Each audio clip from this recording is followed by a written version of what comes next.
जो मेरे गांव के खेतों में भूख उगने लगी, मेरे किसानों ने शहरों में नौकरी कर ली। नमस्कार, मैं हूं राजीव और आप देख रहे हैं घूमता हुआ आईना। दोस्तों, 14 नवंबर के बाद नीतीश कुमार का भविष्य क्या होगा, यह सवाल इस समय बड़ी तेजी से सियासी गलियारों में घूम रहा है। आरजेडी और कांग्रेस समेत इंडिया गठबंधन के दलों का दावा है कि बीजेपी नीतीश कुमार को इस्तेमाल करके किनारे कर देगी। समाजवादी पार्टी के मुखिया अखिलेश यादव ने तो इतना तक कह दिया है कि इंडिया गठबंधन नीतीश कुमार को प्रधानमंत्री बनाने तैयार था, लेकिन अब नीतीश कुमार को बीजेपी फिर से सीएम भी नहीं बनाएगी।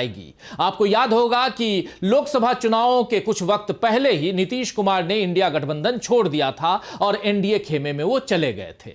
नीतीश कुमार के इंडिया से अलग होने का फायदा बीजेपी को मिला और मोदी फिर प्रधानमंत्री बन गए। नीतीश कुमार पहले भी बिहार के मुख्यमंत्री थे और बाद में भी वो मुख्यमंत्री ही रहे। प्रधानमंत्री की वो कुर्सी तो फिर भी उन्हें नहीं मिली, जिसको कारण बताकर नीतीश ने इंडिया गठबंधन से अलग होने का फैसला किया था। तब इंडिया गठबंधन ने किसी को भी प्रधानमंत्री का चेहरा घोषित नहीं किया था और अब एनडीए किसी को सीएम का चेहरा घोषित नहीं कर रहा है। जब नीतीश कुमार पीएम फेस के नाम पर इंडिया छोड़ सकते हैं, तो क्या सीएम फेस के नाम पर एनडीए से भी अलग हो जाएंगे?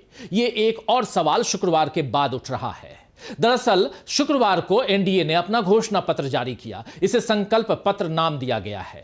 बीजेपी का कहना है कि हम घोषणा नहीं करते, हम सीधे संकल्प लेते हैं। हालांकि बीजेपी यह नहीं बता पाएगी कि संकल्प पूरा न कर पाने पर वो किस तरह इसकी भरपाई करती है। खैर, तो इस संकल्प पत्र को जिस तरह से जारी किया गया, वो एनडीए की दरार और नीतीश की नाराजगी दोनों को जाहिर कर गया। बीजेपी ने काम भी नीतीश को नाराज करने वाला ही किया है। दोस्तों, संकल्प पत्र में सबसे पहली और सबसे बड़ी तस्वीर नरेंद्र मोदी की है। राज्य के सीएम यानी नीतीश कुमार तो मोदी के पीछे, जेपी नड्डा के साथ हैं। अब ये नीतीश कुमार के सोचने वाली बात है कि उनके ओहदे को किस कदर बीजेपी ने घटा दिया है, वो भी चुनाव के बीच में। उनके सियासी कद को मोदी की छाया में कमतर दिखाने की यह कोशिश अगर नीतीश कुमार को समझ नहीं आ रही, तब तो उनकी राजनीतिक समझ पर सवाल उठते हैं। और अगर समझ आ रही है, फिर भी नीतीश एनडीए में बने हुए हैं, तो किस मजबूरी के तहत ऐसा है, यह भी एक बड़ा सवाल है। बहरहाल, नीतीश कुमार को एनडीए में रहने में आनंद आ रहा है या मजबूरी ढूंढनी पड़ रही है, इसका खुलासा तो वक्त के साथ हो ही जाएगा। अभी इस संकल्प पत्र के जारी होने पर जो नजारे सामने आए हैं, वो वक्त से पहले भी काफी कुछ बता रहे हैं। आप जानते हैं कि महागठबंधन ने बाकायदा घोषणा की थी कि हम 28 अक्टूबर को घोषणा पत्र जारी कर रहे हैं। तेजस्वी यादव ने खुद अपने फेसबुक पर पेज पर लाइव आकर इसकी जानकारी दी थी। इसके बाद जब घोषणा पत्र जारी हुआ तो सारे घटक दलों के नेता मौजूद रहे। सभी ने घोषणा पत्र पर अपने विचार सामने रखे और उसके बाद पत्रकारों के सवालों का जवाब भी दिया। लेकिन एनडीए में ऐसा कुछ भी नहीं हुआ। जैसे मोदी जी ने पिछले 11 सालों से कोई खुली प्रेस कॉन्फ्रेंस नहीं की है, वैसे ही प्रेस के सवालों से शुक्रवार को एनडीए के नेता बचते दिखे। बल्कि नीतीश कुमार तो संकल्प पत्र जारी करते ही इतनी हड़बड़ी में चले गए, मानो किसी ने दबाव डालकर यानी प्रेशर बनाकर उन्हें वहां बैठाया था और उसके बाद वो उठकर चले गए। उनके साथ बाकी घटक दलों के नेता भी चले गए और केवल सम्राट चौधरी ने घोषणा पत्र पढ़ा। ऐसा शायद पहली बार किसी राज्य में हुआ है जब चुनावी घोषणा पत्र पढ़ने का काम डिप्टी सीएम करें और मुख्यमंत्री केवल हाजिरी लगाकर चले जाएं। आरजेडी ने इस पर तंज भी कसा है। आइए जरा इसको देखिए। बीजेपी के कठपुतली नीतीश कुमार जी को भाजपा ने यह बताना भी जरूरी नहीं समझा कि तथाकथित मैनिफेस्टो में कौन कौन से जुमले गढ़े गए हैं। तो आइए दोस्तों, आज आईने की नजर से पड़ताल करेंगे कि क्या बीजेपी के बंधक बन गए हैं नीतीश बाबू, और यह भी समझेंगे कि क्या मुख्यमंत्री चेहरे के बाद घोषणा पत्र में महागठबंधन से पिछड़ा एनडीए आखिर में चुनावी नतीजों में भी क्या पिछड़ जाएगा एनडीए।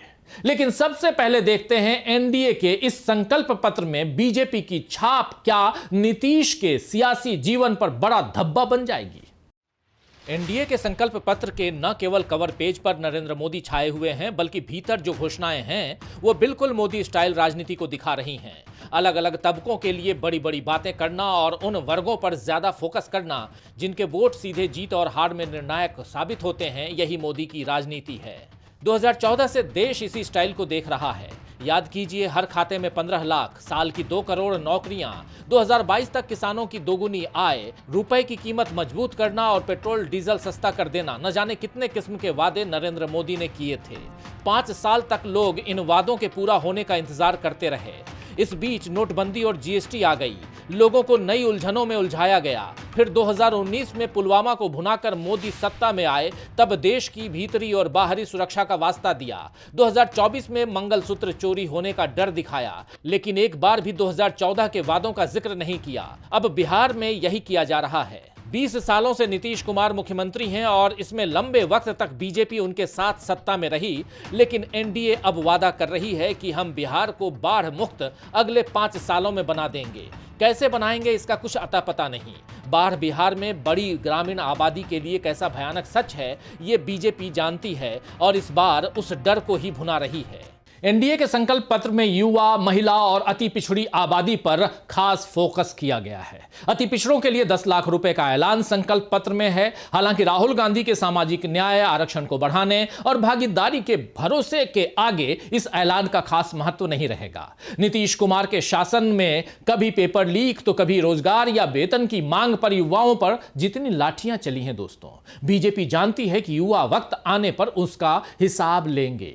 वैसे भी युवाओं के बीच राहुल गांधी और तेजस्वी यादव की लोकप्रियता खासी बढ़ चुकी है। महागठबंधन ने तेजस्वी को मुख्यमंत्री का चेहरा घोषित कर बता दिया है कि उनके पास वक्त और ऊर्जा की कोई कमी नहीं है। वहीं राहुल गांधी जिस तरह युवाओं के बीच बेहतर शिक्षा और रोजगार के मुद्दे को लेकर गए हैं, उसका असर महागठबंधन की रैलियों में नजर आ रहा है। और दूसरी तरफ अमित शाह और नरेंद्र मोदी इस मामले में गलती कर बैठे हैं। अमित शाह ने हाल ही में एक बयान में कहा है कि बिहार में जमीन की कमी है, इसलिए उद्योग नहीं लग सकते। दूसरी तरफ नरेंद्र मोदी ने अपनी चुनावी सभा में सस्ते डेटा का ढोल पीटते हुए कहा कि बिहार का युवा रील बना रहा है और इससे कमाई भी कर रहा है। यह बिल्कुल वैसा ही बयान था कि टीवी स्टूडियो के बाहर कोई पकौड़ा तलने का काम कर रहा है तो वो भी रोजगार ही है।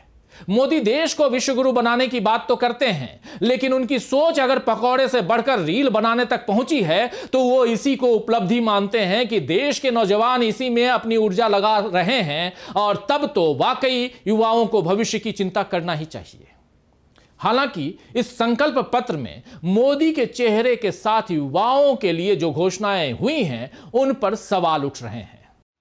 बिहार की बड़ी आबादी दूसरे राज्यों में जाकर काम करने के लिए मजबूर है, क्योंकि यहां रोजगार के अवसर नहीं हैं। लेकिन एनडीए ने दावा किया है कि सरकार बनने पर बिहार में 10 इंडस्ट्रियल पार्क, विश्व स्तर की मेडिसिटी, 100 एमएसएमई पार्क, हर जिले में मेगा स्किल सेंटर और 4 और मेट्रो प्रोजेक्ट लगाए जाएंगे। लेकिन इस बात का भी कोई जिक्र नहीं है कि जमीन का अधिग्रहण कैसे होगा और लोगों को उसका मुआवजा किस तरह दिया जाएगा। अमित शाह ने तो जमीन नहीं होने का दावा कर दिया है, फिर ये इंडस्ट्रियल पार्क क्या हवा में बनेंगे, ये सोचने वाली बात है। वैसे एनडीए के इन खोखले दावों से पहले राहुल गांधी ने जो सवाल बिहार के युवाओं से किए हैं, आइए जरा उसे सुन लेते हैं। बिहार के युवाओं से मैं सवाल पूछना चाहता हूं। देश के हर प्रदेश में आपको बिहार का युवा मिलेगा। मुंबई, बेंगलोर, हैदराबाद, गुवाहाटी, पूरे देश में बिहार के युवा मजदूरी करने जाते हैं। हिंदुस्तान के प्रदेश छोड़िए, दुबई जैसा शहर बिहार के लोगों की मेहनत से बना है। तो मेरा आपसे सवाल है, अगर आप पूरी दुनिया में शहर बना रहे हो, इंफ्रास्ट्रक्चर का काम कर रहे हो, तो आप बिहार में रोजगार क्यों नहीं पा रहे हो? क्या कमी है कि बिहार का युवा बाकी प्रदेशों में जाकर मजदूरी कर रहा है, मगर अगर आपको बिहार में रोजगार चाहिए तो आपको बिहार में रोजगार नहीं मिल सकता? इसका ये कारण क्या है इसका? दूसरा सवाल, एम्स जाइए दिल्ली में, हजारों लोगों की भीड़ वहां मिलेगी। वहां पूछिए आप कहां के हो, सारे के सारे लोग आपको कहेंगे हम बिहार के हैं। इलाज करवाने के लिए आपको दिल्ली में एम्स क्यों जाना पड़ता है? बिहार में आप अस्पताल में इलाज क्यों नहीं करवा सकते? और तीसरा सवाल, एक ऐसा समय था जब नालंदा में दुनिया की सबसे बेहतरीन यूनिवर्सिटी हुआ करती थी। पूरी दुनिया से लोग नालंदा आते थे, शिक्षा के लिए आते थे, जापान से, कोरिया से, चाइना से, इंग्लैंड से, जर्मनी से। मगर आज बिहार में यूनिवर्सिटी, कॉलेजेस सारे के सारे शिक्षकों को धोखा देते हैं। बिहार का युवा महीनों पढ़ाई करता है, मेहनत करता है, उसके माता पिता लाखों रुपए खर्च करते हैं और फिर पेपर के समय पेपर लीक हो जाता है। तो इन 3 चीजों के बारे में आपके चीफ मिनिस्टर ने क्या किया? पिछले 20 साल से नीतीश जी का राज है। शिक्षा, स्वास्थ्य, रोजगार के लिए नीतीश जी ने क्या किया, आप मुझे बताओ। एक उदाहरण दे दो कि एक अस्पताल खोला हो, एक यूनिवर्सिटी अच्छी बनाई हो, किसी को रोजगार दिया हो, आप बता दो, उदाहरण दे दो। कुछ नहीं।